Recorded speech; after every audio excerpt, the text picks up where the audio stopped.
Thank you, Mr Twigg. It's a pleasure to serve under your chairpersonship. I want to start by congratulating my honourable friend, the member for Newport West and Ishloin, I think I got that right, for securing today's debate and for her excellent speech. The RSPCA is not just the UK's largest animal welfare charities. It is one of our nation's most treasured and recognisable institutions. For a startling 200 years, it has been kept afloat thanks to the generous donations of the British public. This just goes to show that we truly are a nation of animal lovers and cherish the work that the RSPCA do to help them.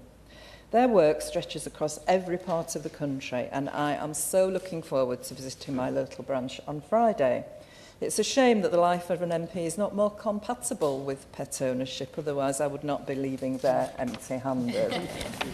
An armful of them, probably. Yeah. The RSPCA's workload is staggering. Last year, they averaged over 2,500 calls every single day, received over 20,000 abandonment calls, and rehomed 27,000 animals. We appreciate all of that they do. It is heartbreaking to hear stories of pets being abandoned by their owners. Sadly, the cost of living crisis and the surge of so-called pandemic puppies has created a perfect storm whereby more and more people cannot afford to properly care for their beloved companions. Thank you. Thank you for allowing me to intervene, but I wanted to just point out that it's counterintuitive, isn't it? In the cost of living crisis, one of the things that keeps people's mental health so fit and together can be the fact that they have a pet. And I know that my local centre, to which I referred earlier, it costs them £1,300 a day to run the place, but actually where they are able to match pets with people, then those people very often benefit enormously from improved mental health because of having the company of another animal. Yeah. I thank the honourable member for bringing up that very pertinent point. And I think particularly through COVID, which was very stressful for everyone, you know, people's pets were their comfort and were also their form of exercise as well. In times when, you know, we are in distress, it's sort of proven that dogs will calm you down and make you have something to get up for in the morning and things like that. So thank you. As difficult as it can be, the RSPCA is always there if owners can no longer afford the cost of owning a pet. There is never an excuse for abandonment, but however the animals get to them, the RSPCA is there for every one of them.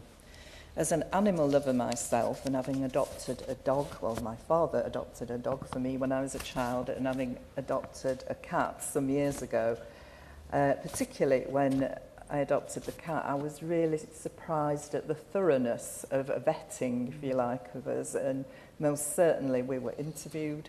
Someone came to my home and checked the garden, and were we on a busy road, and did, you know, sort of do the matching that the honourable member over there has spoken to before. And that is very comforting to know that the pets that sometimes have been abandoned are going to the right people in the right places who can look after them.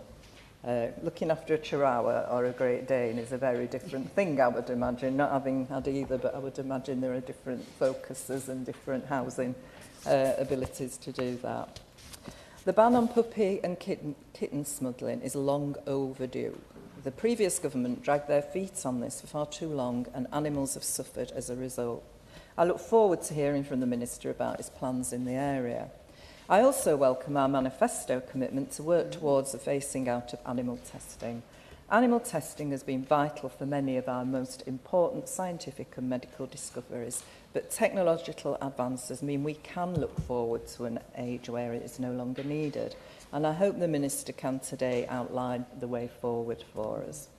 I'm confident that the government's work in this area will extend beyond our manifesto commitments to ensure we remain world leaders when it comes to animal welfare.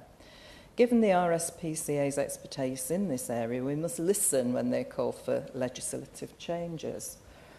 There is obviously issues that have been mentioned by my other colleagues about regulation, and I think the suggestion from my honourable friend from Ishloin, Newport and Ishloin, should be listened to, and I would be interested to see what the Minister says about establishing an animal health strategy, which I feel would have the support of Parliament should it proceed into the future. I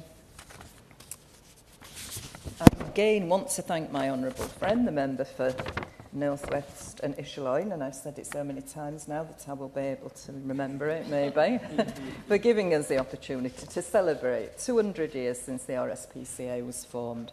This debate has been a great chance to reflect on how far we have come and discuss what more there is to do.